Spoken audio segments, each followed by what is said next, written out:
সাহায্য করব। সাহায্য কিভাবে আসে? হাদিস থেকে একটা ঘটনা বলবো, তাহলে বুঝে আসবে। হাদিস থেকে একটা ঘটনার দ্বারাই বুঝে আসবে। আল্লাহ তাআলার এক বান্দা সফরে রওনা দিছে, সাথে করে একটা সওয়ারি হলো উট আছে। কি আছে? উট।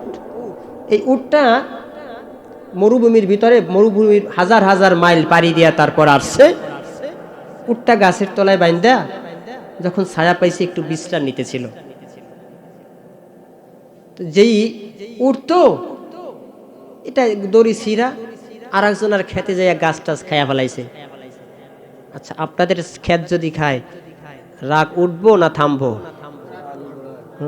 যেই লোকটার গাছ খাইছে এই বাড়ির থেকে আইসা দেখে কি গাছ খাইয়া শেষ, দূর থেকে একটা ইডা মারছে, উটটা মইরা গেছে গা।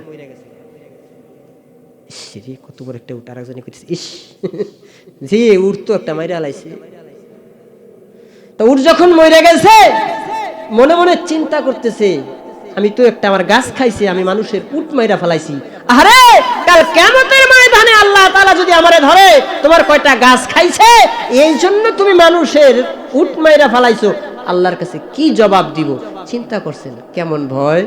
আপনার আমি যদি মারতাম, কইতাম মারছি তো মারছি, দেখে নাই জায়গা করতাম, কি করতাম না?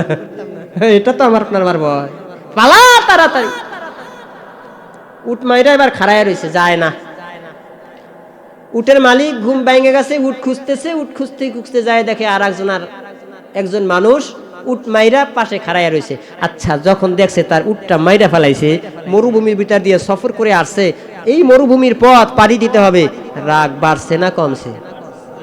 হে হঠাৎ করে যায় একটা থাপ্পড় দিছে, এক থাপ্পড় দিছে, এক থাপ্পড়ে ডেড বডি। আচ্ছা, মল্ল কয়জন এখন? সমান সমান।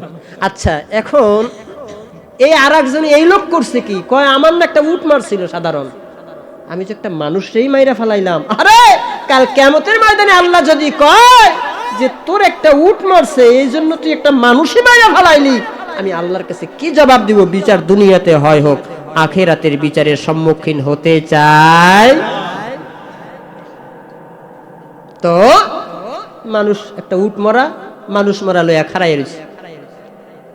কিছুক্ষণ পরে বাড়ি থেকে দুই সন্তান যখন বাবারে পায় না, খুঁজতে খুঁজতে বের হয়েছে, বাবা কই? ওই আব্বা, আব্বা আপনি কই?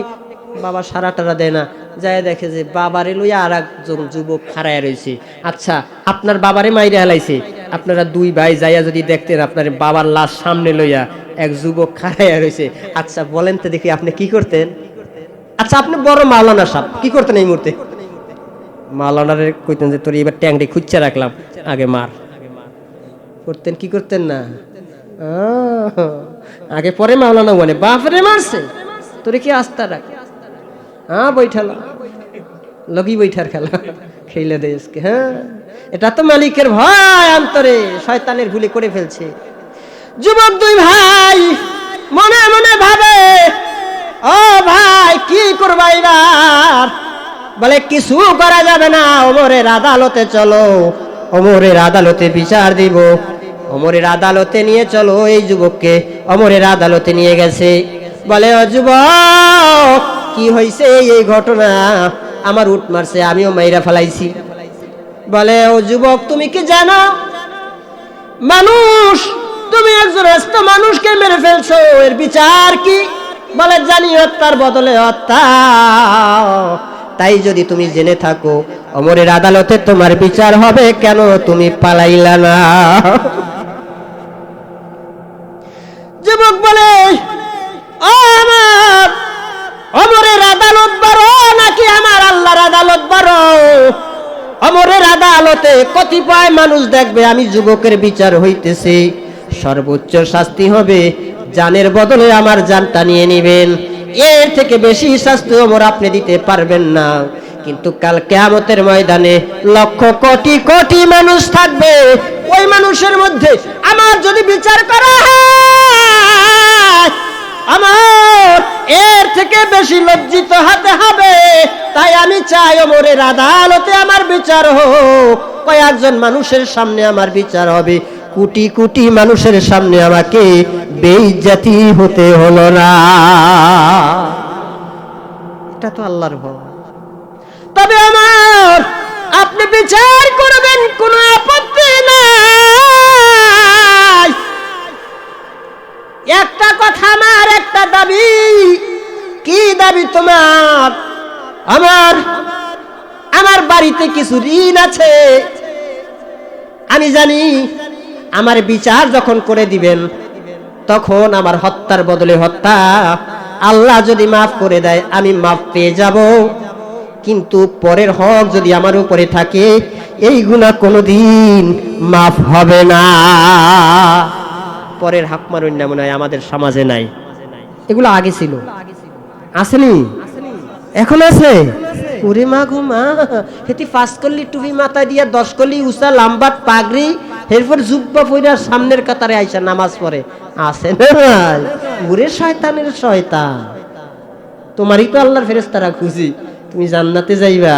কি ফাড়ায়া হালায় আল্লাহ আল্লাহ, বাগো মা আল্লাহ আল্লাহ জিকিরে সকালবেলা ফাড়ায়া হালায়। আছে না নাই? ফেরেশতারা ডাকে তোমারে। যুবক বলে আমার কিছুদিনের সময় চাই, আমাকে যদি সময় দেন ঋণগুলা পরিশোধ করব, এরপরে আমি ফিরে আসব। ওমর কয় তোমার এখানে কেউ কি তোমারে চিনে? বলে না, আমারে কেউ চিনে না। তুমি কাউরে চিনো? না, আমিও চিনি না। তাইলে কে তোমার জামিন হবে? মামলায় পড়লে পরে এখন জামিন হয় কি হয় না? আপনারা বলছেন কি এই যুগের এখন এইটাই না? এই আইন ইসলামের যুগেও ছিল। আল্লাহর হাবিব সাল্লাল্লাহু আলাইহি ওয়াসাল্লামের বৃদ্ধ এক সাহাবী নাম সালমান ফার্সি রাদিয়াল্লাহু আনহু 200 থেকে 250 বছর পর্যন্ত হায়াত পাইছে, সব থেকে বৃদ্ধ সাহাবী। সালমান ফার্সি কয় আমিরুল মুমিনিন, আমি এই যুবকের জামিন হব। সুবহানাল্লাহ। আচ্ছা কোনছে দেখি এখানে যদি আমারে কেউ ধরে যে কয় আপনি চুরি টুরি করি নাই কিছু, কয় আপনি চুরি করছেন, এরপর যদি কইছে আমি তো চুরি করি না, আচ্ছা যেহেতু বানাইয়া হালাইছেন আমার বাড়িতে টাকা আছে, আইনা টাইনা আপনারে দিব, আমার একটু সময় দেন, আপনারা কেউ জামিন হইবেন? কইবে এই হুজুর তো চিনি না। ভাইজান লোক তো আয়সা পড়তেছে, আমাদের জায়গা কম, একটু যদি জায়গা করে দেন ভালো হইতো না? একটু জিকির করি লা ইলাহা। ভাই এই যে এই জায়গায় আসেন ভাই, আসেন আসেন, এটা আসতে চায়, কোরআনের আলোচনা শুনতে চায়। এই যে এদিকে যাও, এদিকে যাও, এদিকে যাও, যাও এদিকে যাও, এই যে ফাঁকা জায়গা, যাও, লোক তো আসতেছে, ওয়াজ শুনতে চায়। আরে জায়গা করে দাও না। লা ইলাহা। আসেন আসেন আসেন, সামনে আসেন, এই যে জায়গাগুলো সব ফাঁকা জায়গা পূরণ করে বসি। লা ইলাহা। সামনের বছর হুজুরকে বলবো, বল হুজুরকে যদি মাহফিল দেন আমরা ফিরি ফিরি আসবো ইনশাআল্লাহ। আপনি আমাদের জন্য একটা মঞ্চ বানায় দিলেন, এই এলাকার লোকগুলা যাতে আলোচনা শুনতে পারে। এদের কাছে তো আলোচনা শুনতে মনে চায়, কিন্তু আমরা জায়গা দিতে পারতেছি না। যদি একটু মঞ্চ তৈরি করে দেন, এই রাস্তা দেওয়া হলো, যুবক রওনা দিছে, যুবক রওনা দিছে তো রওনা দিছে, ছুটছে তো ছুটছে। এই যুবক 1 সপ্তাহ পার হয়ে গেছে, আগামী জুমায় যুবকের বিচার। যুবক জুমার নামাজ হয়ে যাবে, সবাই চতুর্দিকে তাকায়, যুবক কোথায়, যুবক কোথায়? যুবককে তো কেউ দেখতে পাচ্ছে না, কোথাও যুবক নেই। সালমান ফার্সির দিকে একবার তাকায়, আর একবার পিছনের দিকে তাকায়।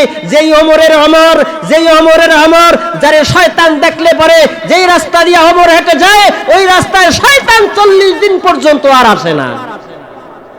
এমন আমলের আমর, যার বিচার দেখলে, যার বিচারের ভয়ে বাঘে মহিষে এক ঘাটে পানি খায়, বাঘ হরিণের উপরে আক্রমণ করে।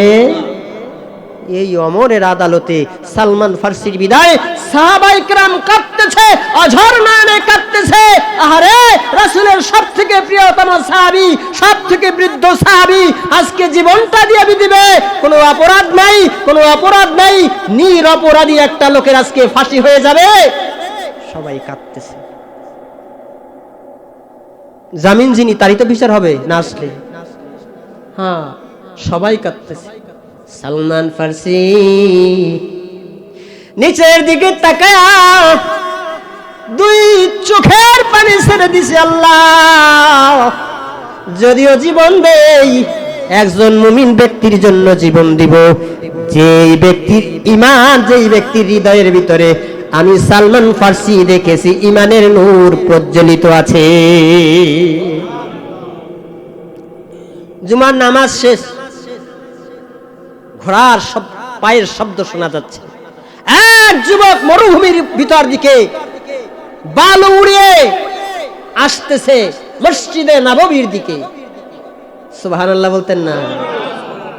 যুবক আসছে, আমিরুল মুমিনিন ক্ষমা করে দিবেন, আসতে দেরি হয়ে গেছে, কারণ হলো এই পথির মধ্যে আমার ঘোড়াটা পায়ে আঘাত লেগেছিল, এই জন্য ঘোড়াটাকে সুস্থ করার জন্য আমার একটু সময় লেগেছে, এই জন্য আমার দেরি হয়ে গেছে, আমিরুল মুমিনিন আপনি আমাকে ক্ষমা করে দিবেন। আমিরুল মুমিনিন যুবকের অবস্থা দেখে দুটি চোখের পানি ছেড়ে দিয়ে কাঁদতেছে, আর যুবককে জিজ্ঞেস করতেছে, ওরে যুবক,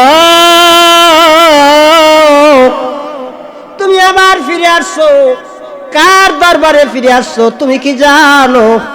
যুবক বলে, আমি জানি, আমি আমিরুল মুমিনিন ওমরের দরবারে আসছি।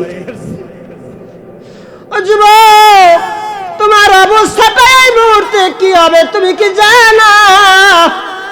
যুবক বলে, জানি, আমিরুল মুমিনিন কিসাস হবে, হত্যার বদলে আমাকে হত্যা করা হবে। যদি তাই তুমি জানো, কেন তুমি আসলা? যুবক বলে, আমিরুল মুমিনিন এই জন্য আসছি,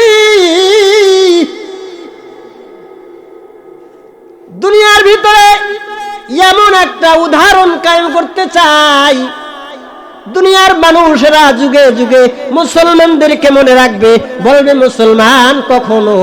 মুসলমান কখনো শাস্তিকে ভয় করে না। মুসলমানের হৃদয়ের মধ্যে ভয় যদি থাকে একমাত্র আল্লাহর ওয়াজ। কার ভয়? আল্লাহর ভয়। এটা দৃষ্টান্ত উপস্থাপন করতে চাই দুনিয়ার মানুষের সামনে। মুসলমান দুনিয়ার শাস্তিকে ভয় করে না, মুসলমান একমাত্র আল্লাহকে ভয় করে।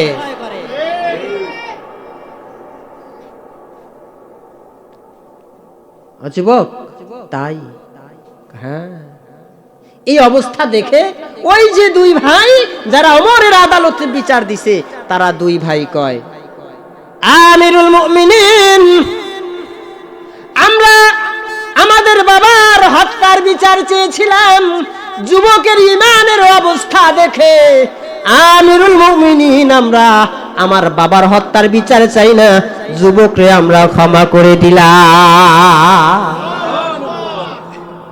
আয়াতের ভিতরে আসছিল এক নাম্বার আল্লাহ তাআলার ভয় যদি কোনো মুমিনের অন্তরে থাকে, তাহলে কি আসবে জানো? সাহায্য আসছে না আসে নাই? আসছে না আসে নাই? মাফ করে দিলাম।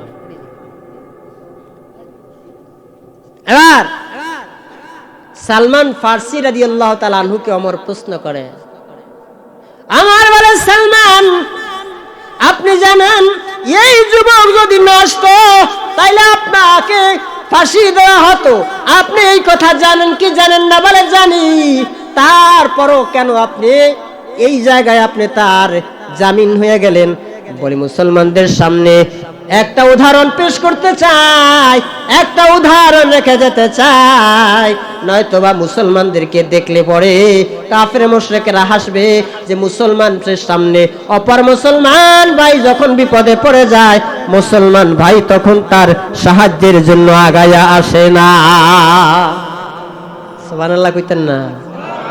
কাফের মুশরিকরা জানবে সব থেকে মুসলমানের ধর্ম হলো সত্য, মুসলমানদের ঈমান হলো পাকাপোক্ত, মুসলমানদের সামনে যখন অপর মুসলমান ভাই বিপদে পড়ে যায়, সব থেকে যিনি সবার আগে আগায় আসে মুসলমানদের সাহায্যে, যিনি সব থেকে আগে আগায় আসে সে হলো অপর মুসলমান ভাই।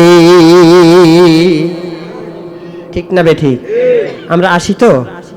ওরে বাবা, ফিলিস্তিনের মুসলমান মার খায় আর অপর মুসলমান ইহুদিদেরকে বলে, ও ইহুদি, মুসলমান আমার ভাই না, তুমি আমার ভাই, তুমি মারো, বেশি কইরা মারো, গোলা বারুদ যাহা আছে সব আমার রাস্তে রাখবা, এখানে বৈশা বৈশা মুসলমানের বুকের উপরে আঘাত চালাইবা, আমরা তোমাদেরকে কিচ্ছু বলবো না, আমরা শুধু চায়া চায়া দেখব।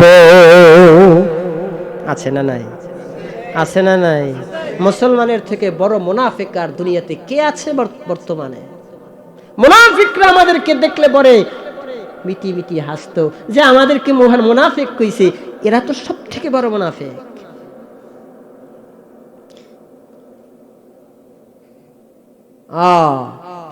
মুসলমান বিপদে পড়লে মুসলমান আগে আসবে, এমন একটা উদাহরণ আমি সালমান ফার্সি কায়েম করে গেলাম। এই জন্য মুসলমানদের, এই মুসলমান ভাইয়ের সাহায্যের জন্য আমি আগায় আসছি।